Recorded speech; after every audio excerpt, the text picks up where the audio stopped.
So here's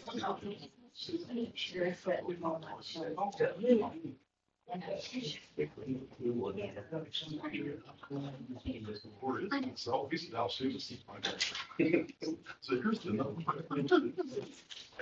Sure. That's all we did.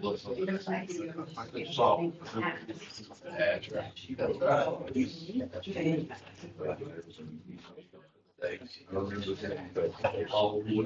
Yeah.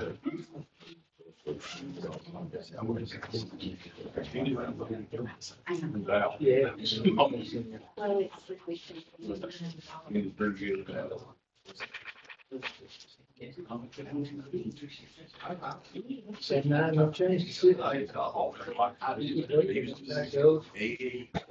It's 6 o'clock, Tuesday, April 2nd, and we're here for our study session. And before we start, I think, Lisa, you have a couple corrections to our agenda. I do. The first thing, we will need to remove item 10. It's a first reading ordinance to approve the rezoning of 57.97 acres on Jennings Lane.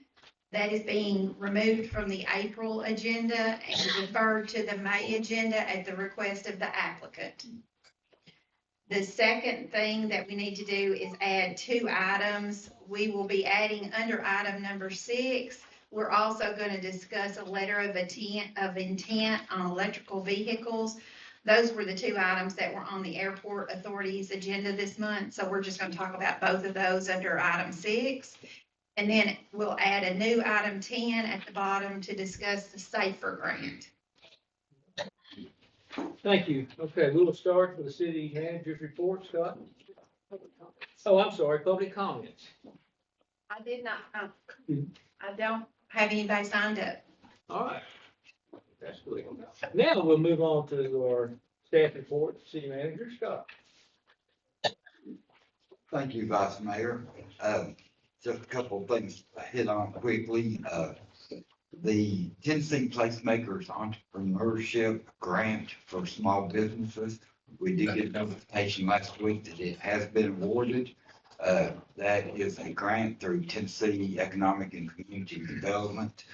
And we will be working with Retail Strategies to facilitate that. And it's going to be a big help to our small business community. To remind everybody, it's a $50,000 grant with the state putting in $45,000 and the city matching it with $5,000. And as soon as we get the contract, we'll be able to contract with the Retail Strategies. The second issue is the wayfinding project. Representatives will be here April 18th through the 22nd. They'll set up at City Hall as a base of operations, but they'll be visiting the celebration during the Saddlebred event, Spring Fling, and also they'll be visiting several businesses to get their their input on key spots in the city. And just as a reminder, there will be a joint meeting of the mayor and city council as well as the planning commission to talk more about the growth issues that the city is facing. And that'll be at the Parks and Recreation Center on Thursday, April 4th at 12 o'clock noon. Mayor, that's my report. All right. This is my mayor. Yes. As city manager Collins, the grants that are being awarded, how are they divided? I mean, how does, I remember the facade grants on the square. So is this open to all businesses, et cetera? Yes, ma'am. Yes, ma'am. Once we get the contract from the state, we will ask the city council to enter into a contract with Retail Strategies, and they'll work with any and all small businesses that want to participate. A lot of it will be video and training sessions, but we're really excited about it. Thank you. Any other questions? Discussion items. The first one is Fly Arts Building, and we have Miss Tabby Stem with us. I believe she's gonna bring us up to speed. Pull it down, Pat. You can pull it down. Yeah. Is it on? Yeah. It's on. Okay. First of all, for those of you who don't know me, my name is Tabby Stem, and I'm the owner operator of the Express on Madison Street for the past 24 years. And wannabe actress and thespian and arts person. So first and foremost, I'm a business owner. And today I come to you, I know you guys have a lot on your plate and a lot of things that have to be done that you have to oversee. But we at the Bedford County Arts Council are struggling at this time. With all the activity on the square, everything good that's happening there, we want the Arts Council and the Fly Building to be a very vital part of this new construction, everything that's going on up there. A lot of people don't even know about the Fly and what's going on and what we do there. Obviously, we have plays, we have visual arts, literary items. We have a museum that's great on most days. So the first thing that I really wanted to address, so I have been actively involved with the Fly and the Arts Council since 2016. During my time there, I've performed, I've volunteered, I've donated from my business for that. And we, as being, everyone knows that I'm involved with the Fly, so I get a lot of people coming in and asking for my help because of certain issues. Those issues I'm going to start, and I'm not just here to complain, I'm here to ask for help. So the biggest complaint that we get is, you know, we rent the Fly out for events and everything. That's a very good moneymaker for the Arts Council. So people can't get a hold of anybody there. They leave messages and calls are not returned. We are struggling just to get into the building to take photographs for special events. No one's available. And this is the reason I'm here.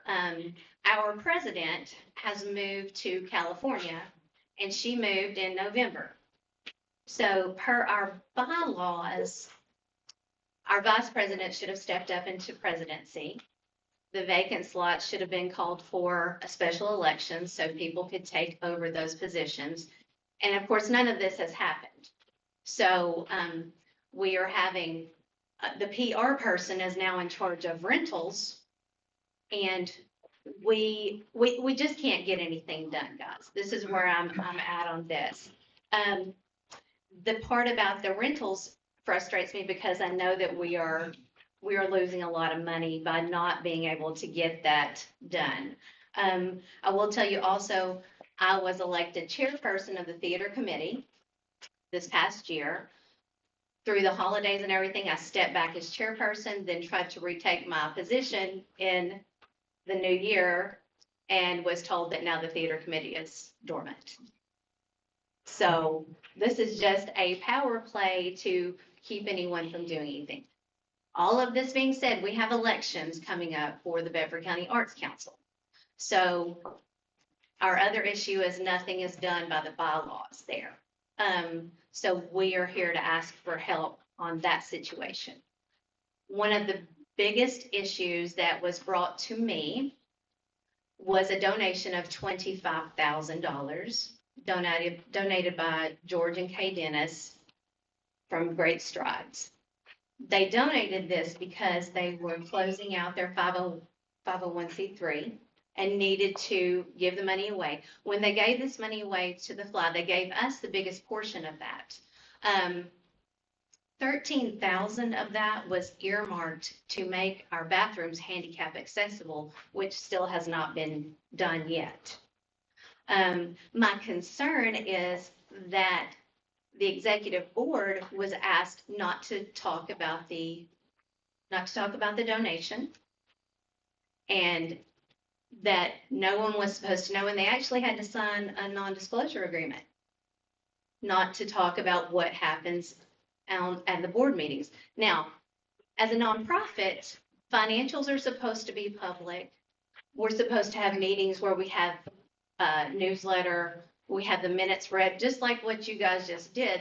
We're supposed to be following parliamentary law on our meetings, but that hasn't been done for a long time.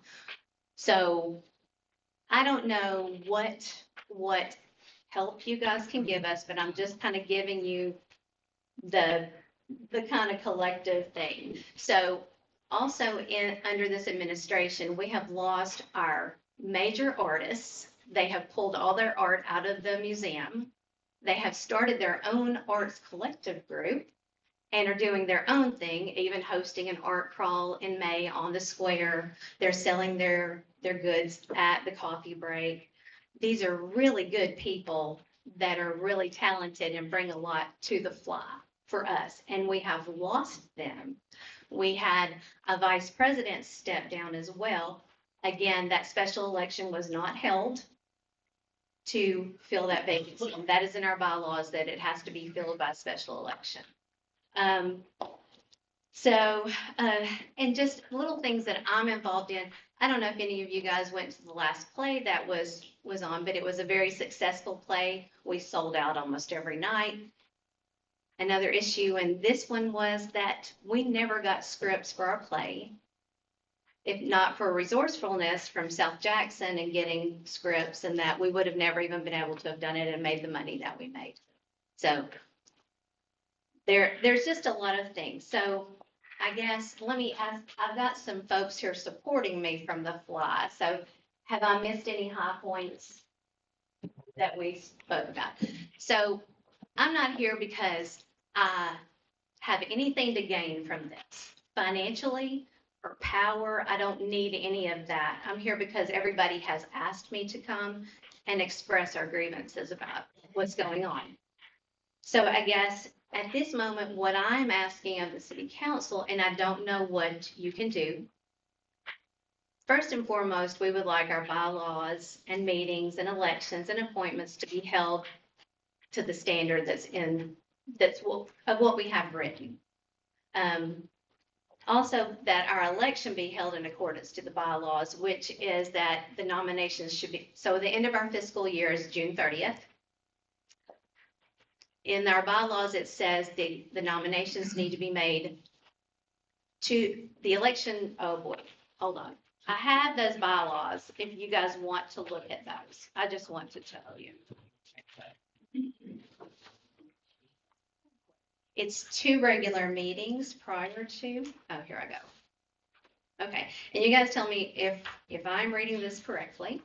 Would you like a copy of the bylaws? You can go ahead and hand them to them.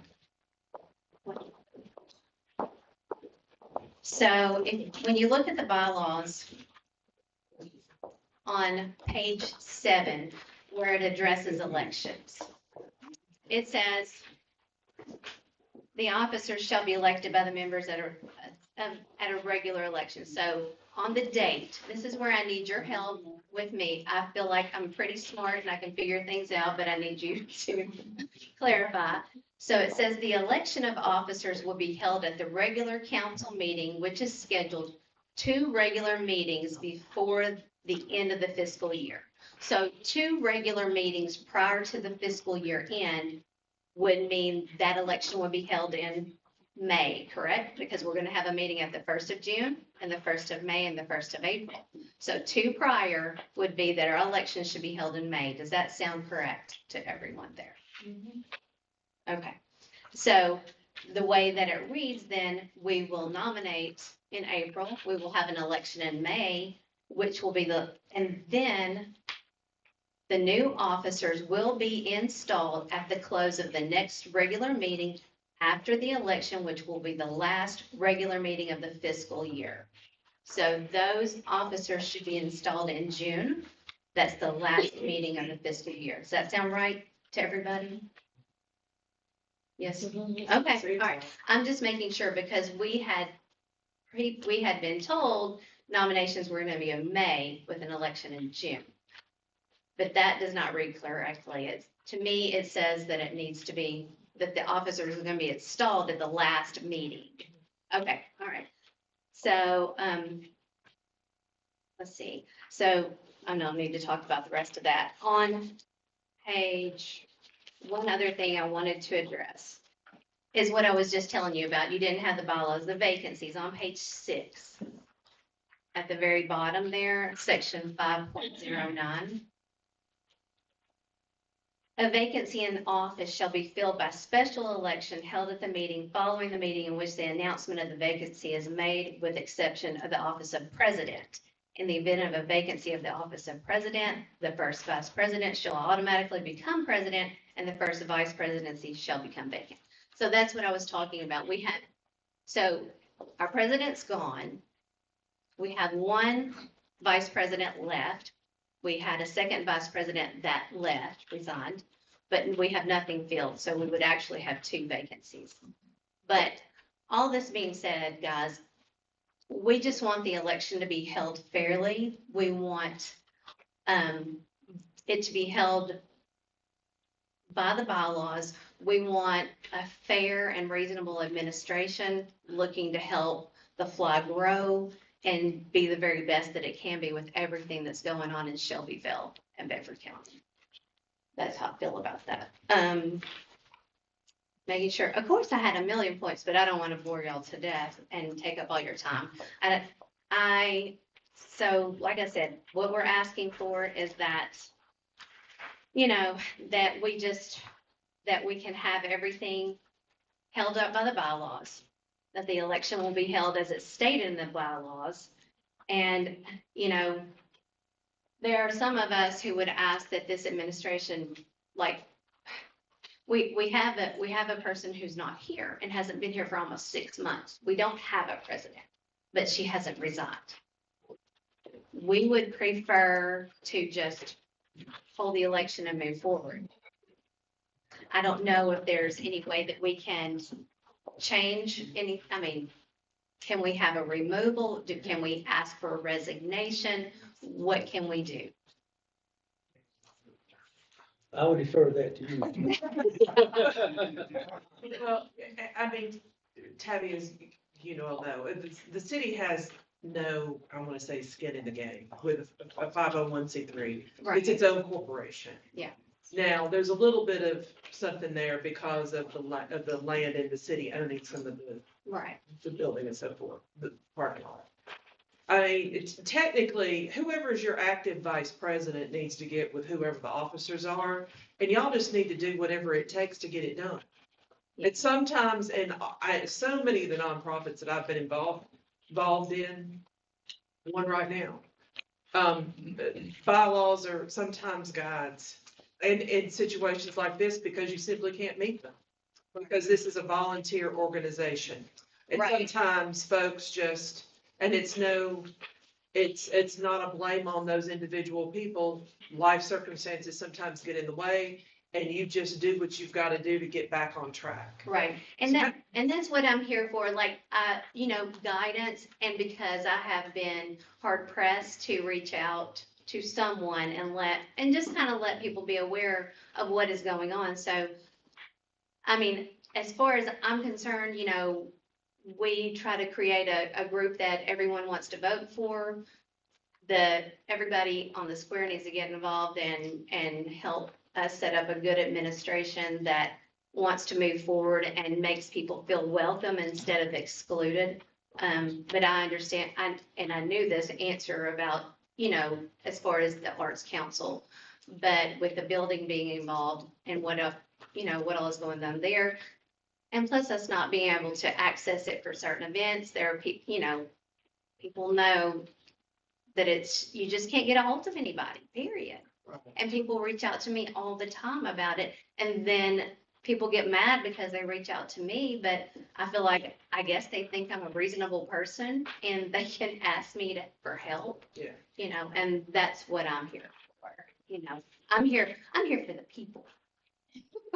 Well, there's a method in here. I don't know if you've had conversations with whoever the president is dealing with that, but there's you could find out whether that's going to be a resignation. There is a method of removal right here. Mm-hmm. So whoever your vice president is really needs to step into that leadership role, whoever that is. She is planning on not continuing. So So everybody's just kind of pulled back and resigned. It's just- Well, and that's why I'm here. And that you know? happens, it happens in nonprofit. It happens in nonprofit. Y'all are not making a dime. You're not getting paid to do this work. No, and And here, so, and that's the thing, you know, we actually make a lot of money during productions, but we pay for our own costumes, we do our own things, we do Right. our own promotion. Yeah. You know, but that's fine, that's what, we're volunteers, I get that part, but it's just that we can't get anything done. But yeah, so the vice president is not continuing, I'm not sure well, about, let me ask you this. Are they planning on serving to the end of June? I think so in name only, And name only. I mean, at this point, that person mean- would need to step in and say, hey, I need to call a special called meeting yeah. and let the membership know. We basically need to reorganize and get volunteer, at least 4 or 5 officers who are willing to reorganize and get going. Okay, And I don't mean reorganize as like change your bylaws or anything like that, but but get, we've got to put some new blood into, that will take these positions. And the yeah, main one, what you brought up is someone who's responsible, is taking phone calls and emails right, to we just. use the building. And that's where I think probably my council's ears probably perked up. Yeah. Because we do want people to have access to it. Of course, and you want it to be a place where people feel comfortable and want to come. We don't want artsy people breaking off and doing their own things. We want to keep them all together Right. where tourists can come to our one facility and see everything that we have. So, okay. Questions? Well, I just wanted to, excuse me, I just wanted to throw in just a couple of quick things. I think I probably can speak to most people sitting around you, that we definitely support the community theater. I think that's a very vital part of the community, and any community that has a strong theater and talented people and great volunteers that want to do this and the passion that you have for it. I salute, I really do, and it's unfortunate that you're going through so much and so many people. I think it's probably a lot of ego, it's probably a lot of power struggle and that type of thing, but that's one thing. What I am concerned, blessings to get that $25,000 situated, especially $13,000 for the bathrooms. I'm hoping that there's a strategy, there's a plan that can resolve that and get that money to where it needs to be, because that's very vital too. It's very important. Being that the building is so old and such, Yes. and wishful thinking that we could do more, but I'm sure you've got our shoulder. You certainly have mine. Yeah, And I salute you for what you're doing with that. And good luck on it.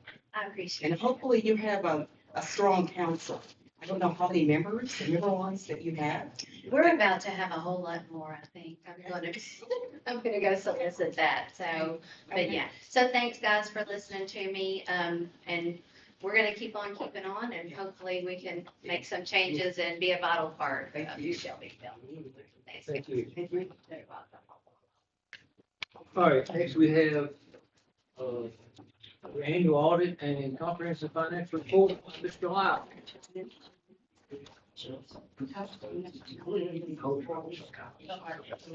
I'd like to see. Thank you, Vice Mayor. Hopefully you got the report there in you, in front of you. My name is Patrick Lyle. I work with Winnet Associates here in town, and we have performed your annual financial audit. I'll keep my comments brief today. We had a great audit. You're not going to surf through that 100-page report there and find a long list of findings. I told this to Scott the other day, and it's a little funny, but it is true. And that is, from time to time during the year, your city treasurer, Kay, will call me up and she'll say something like this. She'll say, I'm not sure about this. Let's talk about this. I don't want to get a finding. That's what she'll say. And yes, but she wants to hang me on it later if I say, well, I don't know if that worked out right. She says, well, you said, but. It's don't spend money. Well, that's her second comment, yeah. But Kay does a great job, staff does a great job. Let's start here on page 7. This is our independent auditor's report, and our verbiage just gets longer and longer every year. So I'm just going to tell you, we've issued you a clean opinion on your financial statements. We We've issued what we call an unmodified opinion. That's the technical term, but it's a clean opinion. As a reminder here of what we're doing, our primary goal as auditors is to see if we agree with management that the numbers in here are what we call materially correct. We use the word material because we're just trying to say that we're not looking at pennies, getting things to the pennies, but we're looking to see that the numbers in here are materially correct. We're looking to see that they're in the right orders that accounting standards call for. We're looking to see that all this 100 pages of information includes what it's supposed to include, those kind of things. And you'll notice there that I didn't say our goal is to search out all fraud. Did you notice I didn't say that? That's not something we're doing a financial audit. We're not doing a fraud audit. Now, as you may have heard before, most fraud is caught not through auditors, not through internal controls, which some is caught through those things, but most is caught through people who see something and they say something. So I made sure you guys have my card there. If you have a concerned citizen who says something to you and you say, I don't know if that's worth anything, but I'll pass it on, or something like that. I'll keep it confidential until it became, needed to not be. But do feel free to pass on to me anything like that. All right, I'm going to just make comments on just a few of the numbers in here that seemed of interest to me and may be of interest to you. Turning to page 18.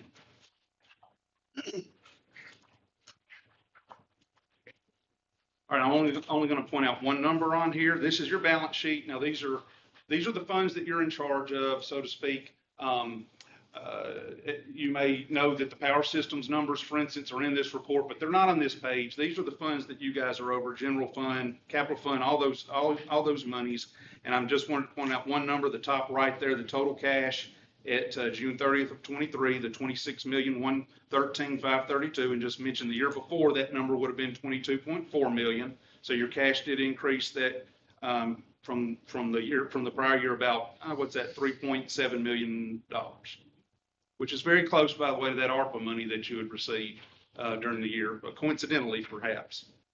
Let's turn to page 19.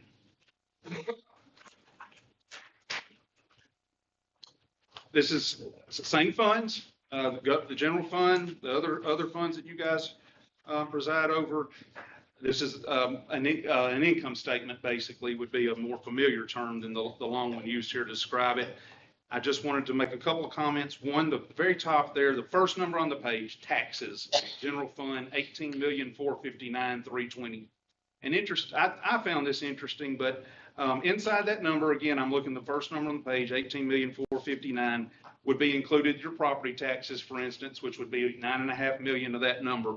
And I thought it was interesting this year that the sales taxes, of course, you essentially have two sources of sales taxes: your local sales tax, and then the state will share with you some of the sales tax that they collect. But those combined together to be $9.8 million. So did you hear me? I said the real estate taxes were 9.5 million, but all the sales taxes were 9.8 million. And to my knowledge, that'd be the first time that happened with the city, that the sales taxes become your, number one revenue provider over property taxes. So anyway, just interesting for what it's worth. One other comment on the page at the bottom of 19 there, on the left side, I'm in the general fund column. You're going to see the third number from the bottom says 9,602,000. And that says that you'll see we call that the net change in fund balance. That's essentially meant to be like kind of like a net income, like a profit number of your general fund. And you may say, wait a minute, our general fund doesn't make that, right? Well, keep in mind last year that you moved the ARPA money over to help pay for operating expenses. So that's why that number seems so big. And in fact, if you look in that separate second column there, I'm going to just turn like this, and you can see this $6.7 million number. That's where the ARPA money came over to help fund the general fund. So don't expect your general fund to look like that every year, but I thought I better point that out. All right, let's see, a couple more things I wanted to comment on. Okay, page 21. Now this is the first page of several pages of detailed numbers for your general fund. But I'm only wanting to call your attention to this, a couple of numbers here. But on the third column there, you see it's it's actual. See the column heading actual. So those are the actual figures, right? They're not budget numbers, it's the actual numbers. And of course, we see there the first number. Remember I said a moment ago, property taxes 9.5 million. So that's what that number is. The third number, there's your local sales tax number, 6.9 million.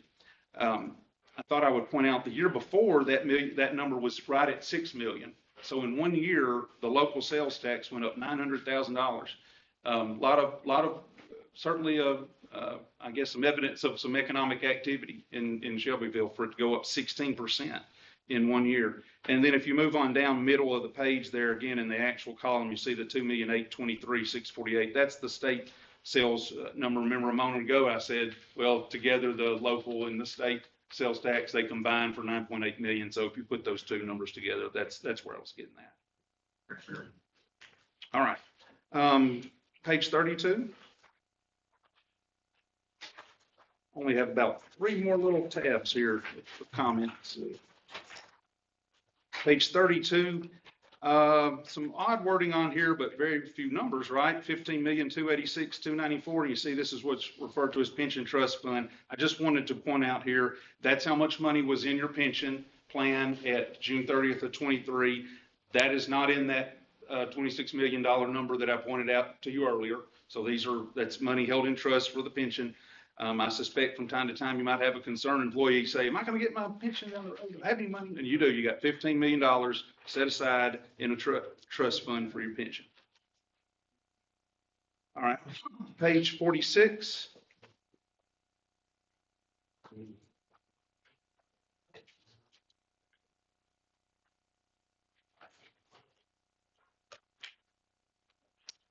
Just bottom of the page there, that's those 3 amounts, bottom right corner there, the 535,000, the 328,220, that's your debt at June 30th. So just $1,083,000 in total of debt, and you can see the maturities right there to the left, 2025 for a couple of them. So by the end of next year, a couple of them will be paid off. And then in 27, the remaining one will be paid off. So just 3 or 4 years away from having your debt paid off. And lastly, all the way to the back, page 99.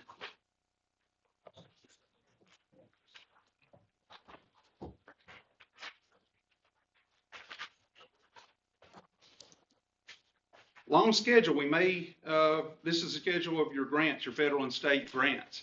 Maybe next year we'll be blessed with a second page. We're getting close, right? All the way to the bottom here, we see a total of, I'm looking at the very bottom of the page, $7,956,000 of grants this year. Of course, the biggest being the ARPA money right there, kind of in the middle of the page, but down a little bit, $6,557,000. That's the ARPA money. You may recall you actually received that money over a couple of years, but we only show it on this schedule when you actually used it, and since it was used this year to fund some of the general fund operations there, that's why it shows up all at one time on this list. A couple other comments here on some of the larger ones. You see toward the top we have sort of a 4 there that relate to the airport, totaling $244,423. The largest of that was the $136,373 for I believe it's a layout plan. Right below that ARPA money, right below the $6,557,000 is $181,541. That's for that, I think you refer to as the home grant, where you do some rehab for some low-income housing. So $181,000 you were able to fund for the community there. And then at the bottom, you'll see that $600,000 number, and that was where the state had given some money, I think, to help. It's pronounced Dukesen, I think. Build part of their facility, I guess, out there. So anyway, lots of grant activity, no doubt about it. I bet it was 10 years ago, but it was half that amount. No, I don't know about the amount, but the number of different grants. Those are my comments. Like I say, just wanted to point out a few of the numbers that seemed interesting to me at least. And again, had a great audit. Everybody's kind to us. We plan ourselves down for quite a while in the basement there. You're welcome to stop in and see us if you're ever in the city hall. Come down to the bottom and talk to us for a minute. We'd love to talk to you. But anybody have any questions for me? Will you go for page 104? Page 104.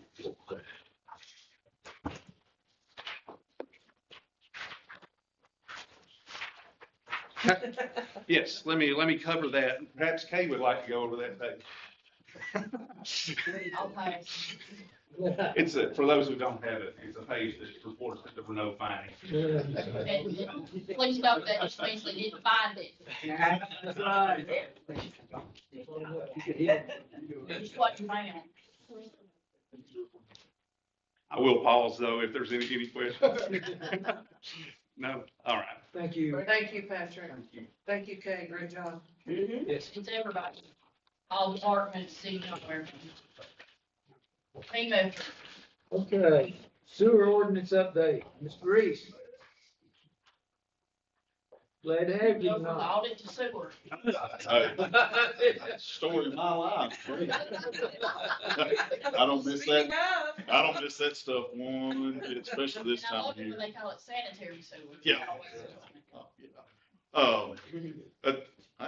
Good job, Kay. I can remember working on that audit Yeah. many moons ago and Getting better when before you you, left. yeah. You look too hard. Fine tooth comb. Everybody doing all right this evening? So I just wanted to come before you. Our board has recently unanimously recommended a few revisions to the sewer use ordinance. One being a proposed amendment to section 2 of the general sewer use requirements, subsection 2.1, which deals with the use of public sewers. And basically what that is to clarify responsible parties of privately owned subsurface sewage disposal systems within the city limits, and to clarify the maintenance responsibilities of those systems. And the other is a proposed amendment to Appendix A, which is the pollutant parameters that have been reissued by the state. That has to be replaced in its entirety. The state's already issued those numbers. We're already operating at the treatment plant on those numbers, and I'll detail some of them. I also have Mr. Bill Morrow, who is our wastewater pretreatment coordinator and also our safety director for the entire system, with us. He can give you a detailed answer on any of that stuff if you have any questions. The first, and just a detail of what we're recommending. I'll start with the section 2.1 revision. It would be to replace the 5th paragraph under section 2.1, use of public sewers in its entirety, with the following paragraph. It currently says where a POTW, which is publicly owned treatment works, sanitary sewer is not available up to or even with the property line, the building sewer shall be connected to a private subsurface sewage disposal system complying with the provisions of this ordinance and the Tennessee Department of Environment and Conservation and amended rules, regulations to govern subsurface sewage disposal systems. That language is currently in there. That language will stay, and then we want to propose the following language to be added, which states all privately owned subsurface sewage disposal systems shall be maintained by the homeowners association, or other owner of said system. All costs for maintaining and repairing said systems are to be borne by the homeowners association, or other owner of said system. The Cheville Power water and sewerage system shall not be responsible or liable financially or otherwise for maintaining or repairing any privately owned sewer system within the city of Shelbyville. This was originally recommended, I don't know, it's been many months ago, and it's just kind of fell through the cracks once we were trying to get it sent over.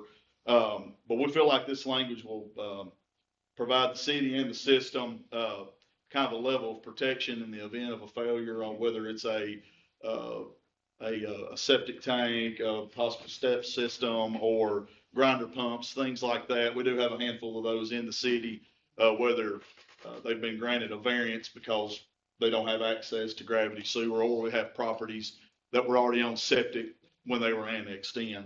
The state currently doesn't have a mandate on that, on who's responsible for it, but we just kind of wanted to be proactive and, hey, it shouldn't be held on the city's responsibility or the system's responsibility. It should fall to whoever the owner is of that private, system. And then we decided, or I say we, the board, recommended to bring this back up, at our January meeting, because we're gonna have to come before you with the pollutant parameters that were gonna be addressed. It's already been placed on public notice, back in December of 2022. We never received any comments at our office or anything about it, so we didn't receive any pushback from the public, on that revision. The second revision, as I mentioned, is to replace Appendix A, the pollutant parameters in its entirety with the following tables. Like I said, these are pass-through limitations that are issued by the state of Tennessee. And so, what those are is Table A1, is industrial wastewater specific pollutant limitations. There's one revision, to that, and that is to, naphthalene, which is at 0.3 milligrams per liter on the daily average maximum concentration. And then Table A2 is criteria to protect the publicly owned treatment works treatment plant influent. There were 4 items there that had revisions issued from the state, and it's to our maximum concentration in a 24-hour flow. And those are carbon tetrachloride to 0.02 milligrams per liter, copper to 0.4387 milligrams per liter, nickel to 0.2516 milligrams per liter, and zinc to 0.8916 milligrams per liter. Like I said, those are issued by the state. We're already operating that way. It just has to be reflected in the SUO. And also by doing this, and Bill, if I quote something incorrectly, speak up and correct me. There's many references in the SUO to Tennessee Rule 1200. The rules haven't changed. TDEC just changed their numbering system. So that is now referenced as Tennessee Rule 0400.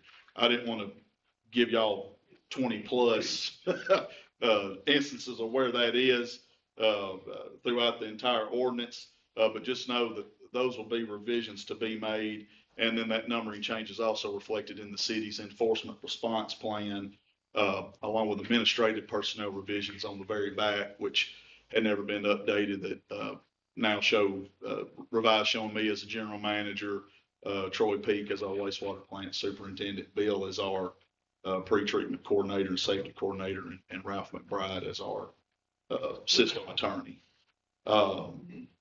That's also been placed on public notice on February 28th. I think that was right, Bill, is that correct? Yes.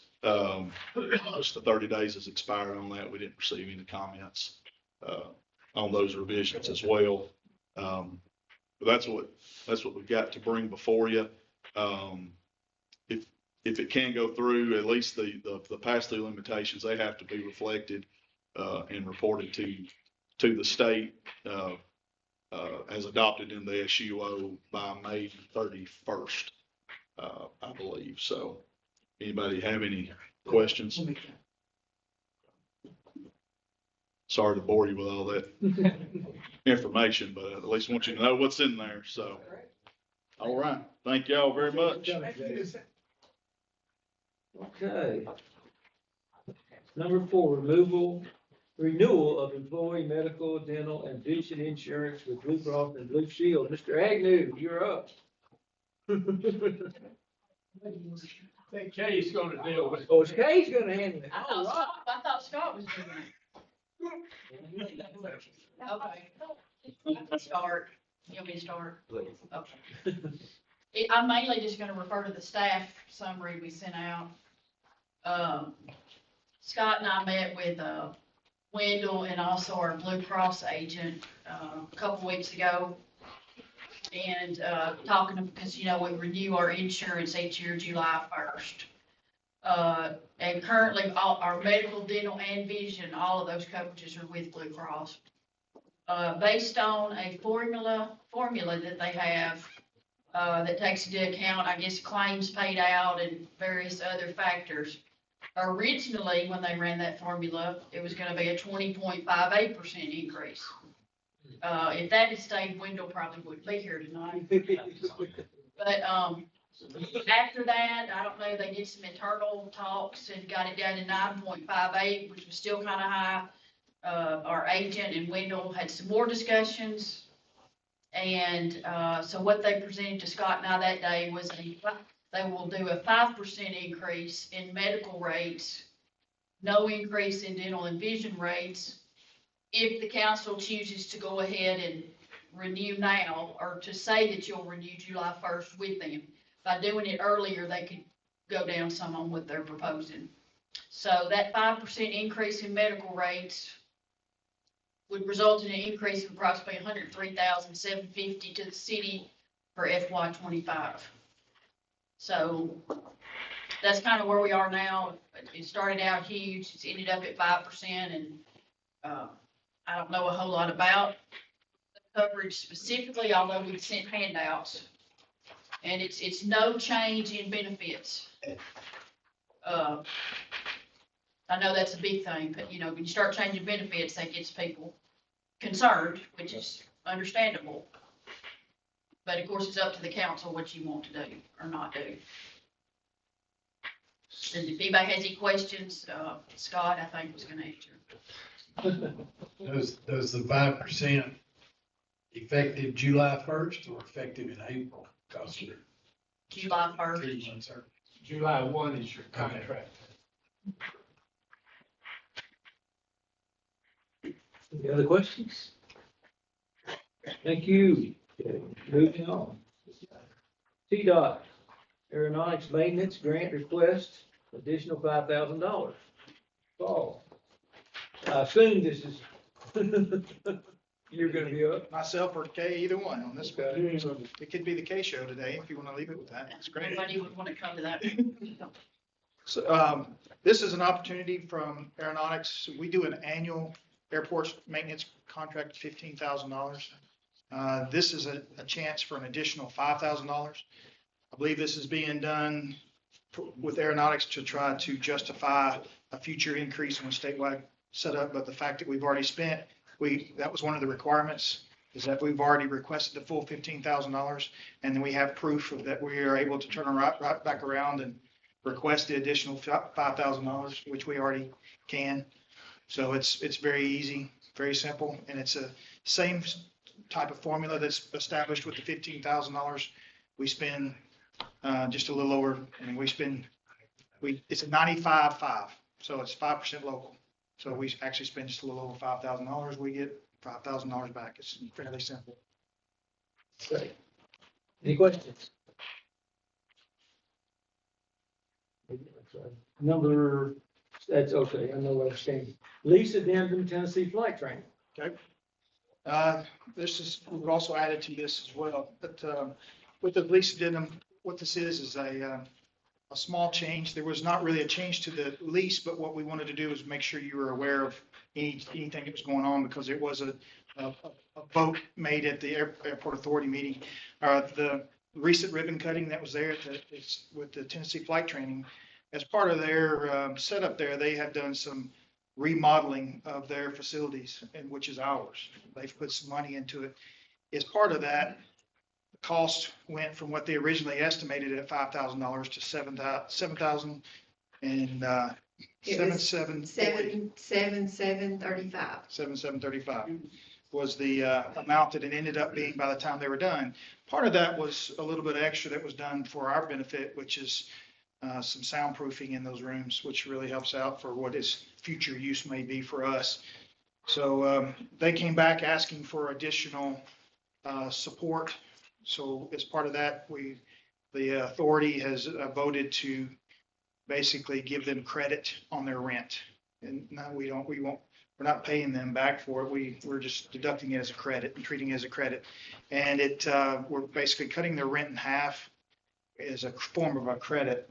And with that, they'll be paying back in about 38 and a half months, thereabouts, is they'll get their money back with us. I had this on here as an addendum to the lease because I thought that the amount was in the original lease, but it wasn't. So we're just letting you know that the amount increased, but the lease states that they will be reimbursed for all the cost of the improvements as long as they provide proper receipts, which they have. And I'm assuming that they have. Yes. And so that item will not actually be on your business meeting. It was just more of an informational item because there's no change to the lease. Next item will be on the business meeting. The second item, which was added is to this, is a letter of interest, basically. It's in reference to the state in aeronautics. Recently, we just had the Tennessee Airports Conference, and a big part of the discussion was the future of aviation, future look of airports, and a big part of the discussion was electric and what's coming with electric vehicles. And for us, our stuff is vertical takeoff and landing. I mean, it's not just for the roads. However, there is a company that's in Tennessee that does some work with both. And so they've approached a few airports, and we're one of them, that they would like to talk to us, mainly because of our location and also because of our huge growth and future of MTSU. So there's some things that they're showing that they've asked us to consider. And so the authority saw that as definitely something that would be worth talking about, things that would be worth showing some interest in, to see what the state and or any other partners may have that may present to us as future developments. There's a lot of money right now with the federal government looking for zero emissions.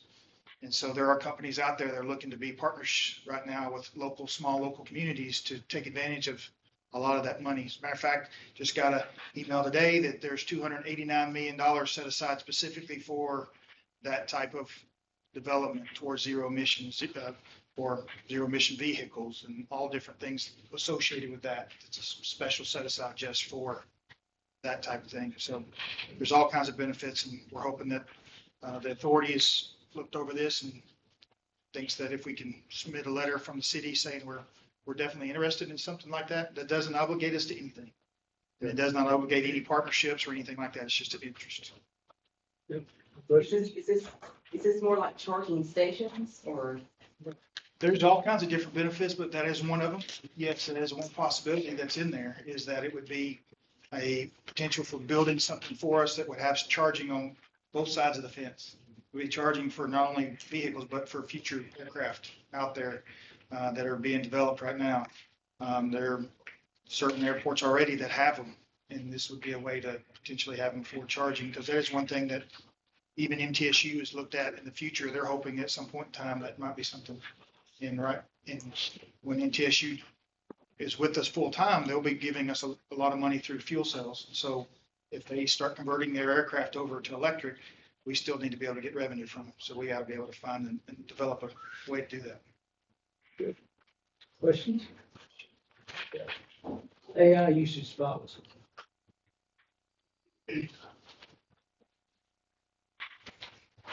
All right. Okay, would you like to take this one? Yeah,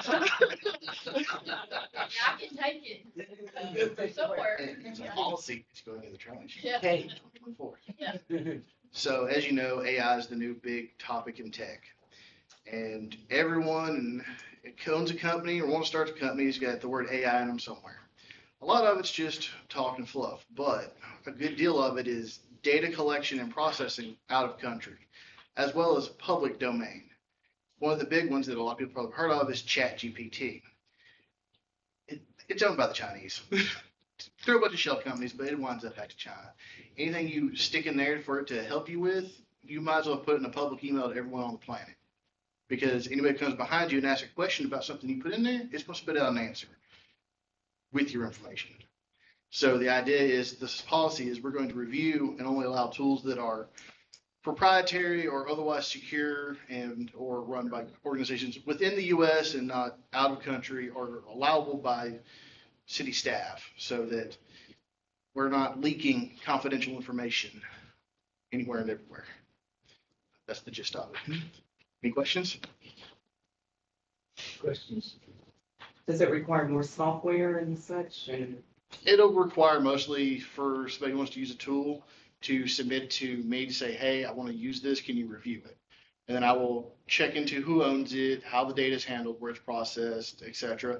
And the company may go, well, yeah, you're okay to use this, or no, because it's going to China, or it's open to everybody on the planet. No, you can't.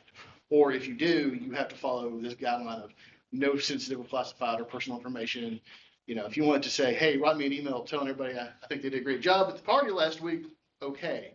But if you want to form up a letter for legal to review that's got information that's not publicly available, don't do it. So that would be. So you be developing this policy, and presenting it to us? The policies has been approved. You already have it? Okay, good. Any other questions? Thank you. Good job, Jack. Tourist local grant request, Juneteenth celebration. Yes, Vice Mayor, we received a request for the Juneteenth celebration that's scheduled for June 15th, 2024. And in accordance with our grant guidelines, council will have a decision to make whether or not to approve it. But staff would be recommending approval because it is a phenomenal event. The amounts need to go in accordance to the adopted policy, though. what are they asking? 2,500. That's what we gave last year. Yes, sir. Year before that, we gave 800. And now the policy has been adopted by council. So it'll be a council decision.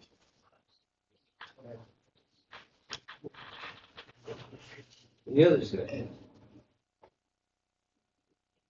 We're adding the safer grant, number 10. What about camping on public? Oh, sorry about that. Camping on public property. Thank you, Vice Mayor. We've been working with several people, including consulting Tennessee Code Annotated in regard. Sounds like a consulting company, the way you said it. I was Reviewing state law. Rephrase. But we would like to present an ordinance for your consideration next Thursday that defines better our current ordinances right now, loitering and obstructing streets or sidewalks generally is the gist of our language.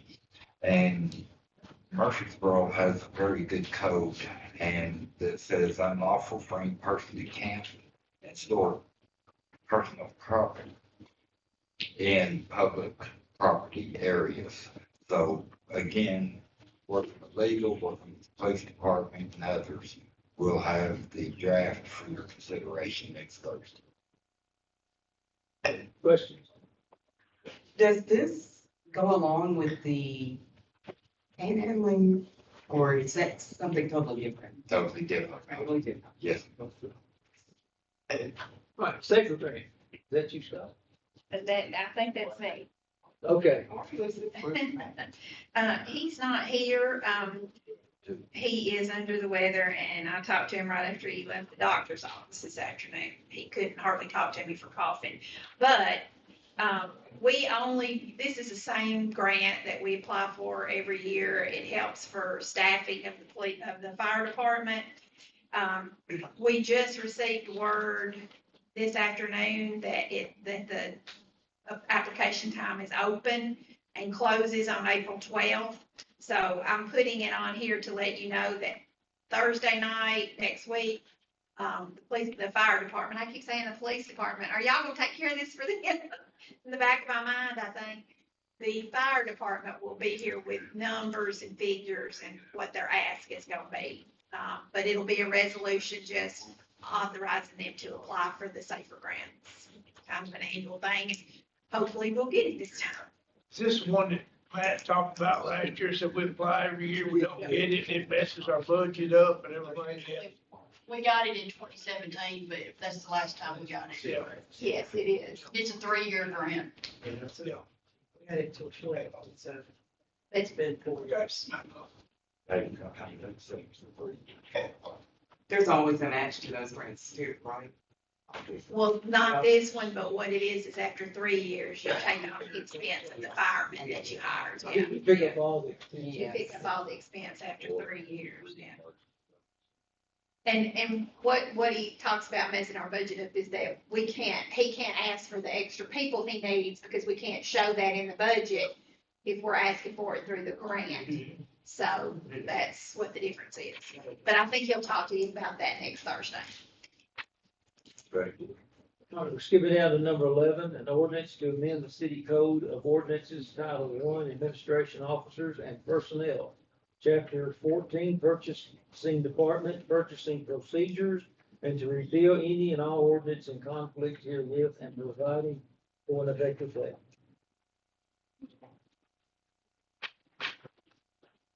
I forgot y'all removed one from the agenda. I was just thinking I was next, and I was it. Okay. We last updated the purchasing policies in 2019 as far as limits go on the purchasing policies. I've attached with the staff summary a copy of our purchasing policy. All the changes requesting to make are in red, a strike through what we're changing. The highlights of the updates we're requesting, and first of all, let me say, this isn't giving us permission to spend more money. We still operate within the boundaries of the approved budget, as always. And we will continue to utilize Tennessee statewide contracts and national cooperatives like we always do. But what this does, on my updates on the staff summary, mainly because of inflation, Tennessee Code Annotated 12.3.12.12 states that a municipality or other local governmental entity having centralized purchasing authority with a full-time purchasing agent may, by resolution or ordinance of its governing body, increase the threshold over which public advertisement and sealed competitive bids or proposals are required to an amount not to exceed $50,000. So basically, what we're asking is for the sealed bid threshold to be raised to 50. And then the categories underneath that, where they'll be required to get 3 bids, $25,000 to $50,000, 2 bids, $5,000 to $25,000, and anything under $5,000, a department head would have the authority without bids. I can go over every page, but Any questions? no, any questions? And again, this would be line us up with CCA. Am I doing the next one, Scott, or you? An ordinance to amend the city code of ordinances, Title 1, Administration Officers and Personnel, Chapter 15, Travel Reimbursement Regulations, and to repeal any and all ordinance in conflict herewith and providing for an effective date. Okay, our travel policy was last updated in 2013. We have had the same per diem for 11 years, which is very outdated. We did at that time line up our mileage reimbursement with the state. So we followed the state rates on mileage reimbursement. But what these updates would do is also bring the per diems in line with state rates. And then the other point is that this policy would act as a living document as the state rates change for per diem, so would ours. We already do that with mileage. Like if the state sets a mileage rate, usually in January every year, and then we follow suit with that. And we are way behind. We've had employees complaining who have traveled that we just aren't reimbursing enough. So that's what this is about. And I would like to give credit to our HR, Stacy Claxton. She's basically the one who rewrote this. And I am standing here tonight representing her. Any questions on that one? Thank you. Thanks. Okay, the resolution time. A resolution of the mayor and city council of the city of Shelbyville, Tennessee, authorizing a grant application with the state of Tennessee Department of Agriculture for animal-friendly spray neuter grant.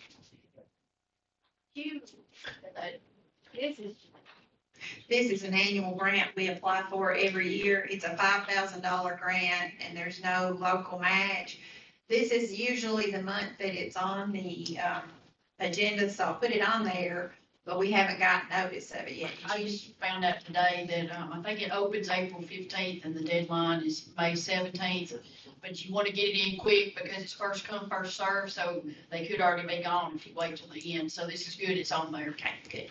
So that's all it is, just a standard. They get $5,000. I think it helps them with, spaying and neutering some of the dogs that come through the, shelter.